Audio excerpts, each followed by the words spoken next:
নমস্কার বন্ধুরা, সবাই কেমন আছেন? আশা করি খুব ভালো আছেন শ্রীকৃষ্ণের কৃপায়। আর আমিও খুব ভালো আছি। যদি আমার ভিডিওটা তোমাদের ভালো লাগে তাহলে চ্যানেলটিকে সাবস্ক্রাইব, লাইক, কমেন্ট করে দিও। কেমন বন্ধুরা? চলো গল্পটার চলে যায়। গল্পটা হলো কালো মেয়ের পেটে রাজকন্যা।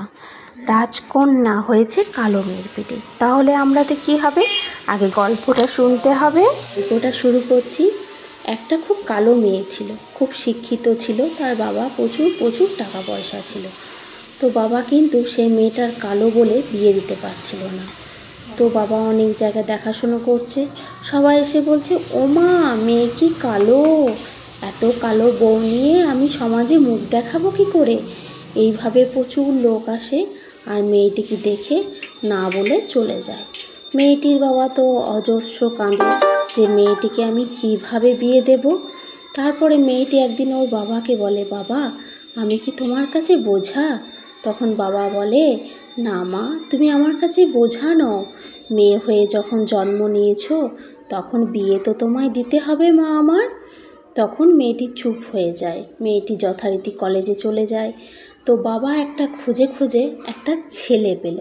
ছেলেটি কিন্তু খুব সুন্দর দেখতে। তো বাবা বলল, আমার মেয়েকে বিয়ে করবে?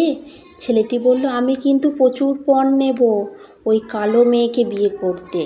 দেখেছেন আমি কত সুন্দর হ্যান্ডসাম ছেলে।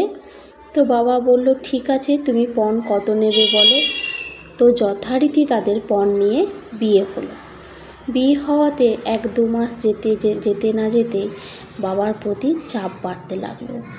আজ এই লাগবে, কাল ওই লাগবে, পরশু তো আবার বলছে সেই লাগবে। তো এইভাবেই বাবা কিন্তু মেটাতে থাকে। মেয়েটি মনে মনে ভাবে, আমি কালো, তাই আমার বাবার এত জ্বলন আমার জন্য। এই ভেবে মেয়েটি একদিন খুব কষ্ট পেয়ে কান্নাকাটি করে। কান্নাকাটি করার পরে মেয়েটা ভাবলো, না, আমি তো এই জীবন রাখবো না, আমার জন্য আমার বাবার খুব কষ্ট।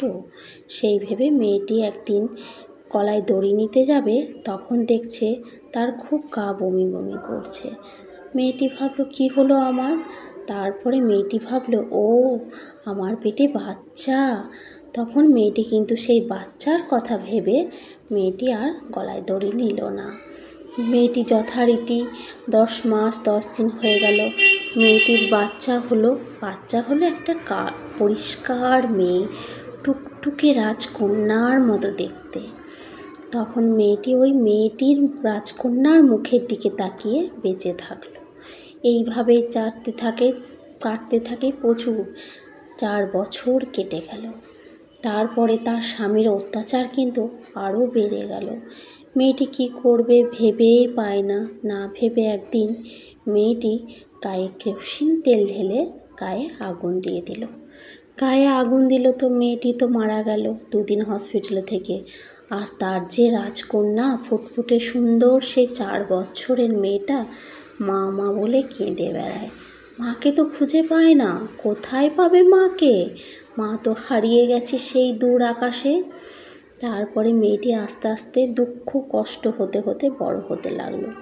তার বাবা আবার কিন্তু বিয়ে করলো, বিয়ে করে সংসার করতে লাগলো। তবে রাজকন্যাকে কিন্তু খুব ভালোবাসতো। বাবা ছিল তার প্রাণ, আর বাবারও প্রাণ ছিল তার রাজকন্যা। এইভাবে রাজকন্যা বড় হলো, কিন্তু পেছন দিকে তার সৎ মায়ের কষ্ট কিন্তু সে ভুলতে পারতো না। তাকে নানান রকমভাবে অত্যাচার করতো। কিন্তু বাবা এলে বাবার সামনে তাকে খুব ভালোবাসতো। বাবা ভাবতো, ও আমার রাজকন্যাকে তো খুব ভালোবাসে। কিন্তু রাজকন্যা তো ছোট থেকে মাকে পায়নি, তাই মাকে চরম ভালোবাসতো।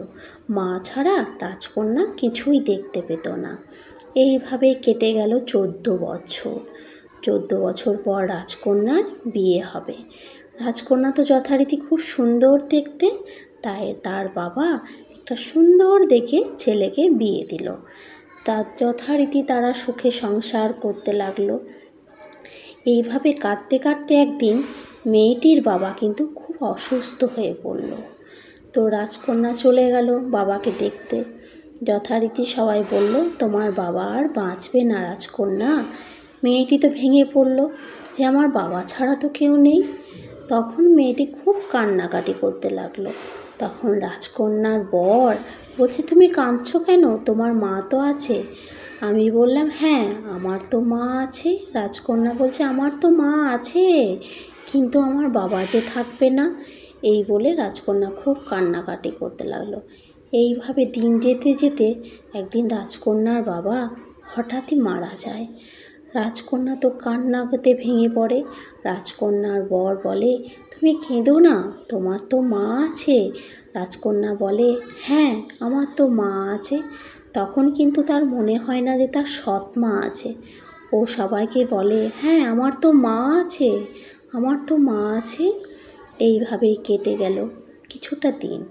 যখন বাবার শ্রাদ্ধ ভোজ সব কিছু হয়ে গেল, তখন তার সৎমা বলছে, তুমি আর এসো না এ বাড়িতে। মেয়েটা বলছে, কি বলছো মা? তখন তার সৎমা বলছে, তোমার বাবা মারা গেছে, তুমি এবার এসো, আর কিছু না। এইভাবে মেয়েটির জীবন কাটতে লাগলো। তাই সৎ মাদের বলবো, মেয়েদের একটু ভালোবাসো। সৎ মেয়ে হলো তো কি হলো, সে তো তোমারও মেয়ে, তোমারই তো মা। শুধু জন্ম দিলেই কি মা হওয়া যায়? তাছাড়া কি মা হওয়া যায় না? যাদের মা নেই তাদের খুব কষ্ট হয়। তাই সৎ মাদের বলবো, সেই সৎ মেয়েদের একটু ভালোবাসো, একটু কাছে টেনে নাও। দেখো তোমাদেরকেও সে অনেক অনেক কাছে টেনে নেবে। এটাই আমার আজকের টপিক ছিল বন্ধুরা। কার কেমন লেগেছে অবশ্যই কমেন্ট করে জানাবে। আর যদি তোমাদের আমার চ্যানেলটিকে খুব ভালো লাগে তাহলে সাবস্ক্রাইব করে দেবে। এরকমভাবে নিত্য নতুন ভিডিও পেতে তোমরা আমার চ্যানেলটিকে সাবস্ক্রাইব করে রেখে দেবে। নমস্কার বন্ধুরা, সবাই ভালো থাকবেন, সুস্থ থাকবেন। এই বলেই আমি এখানে আমার গল্পটি শেষ করলাম।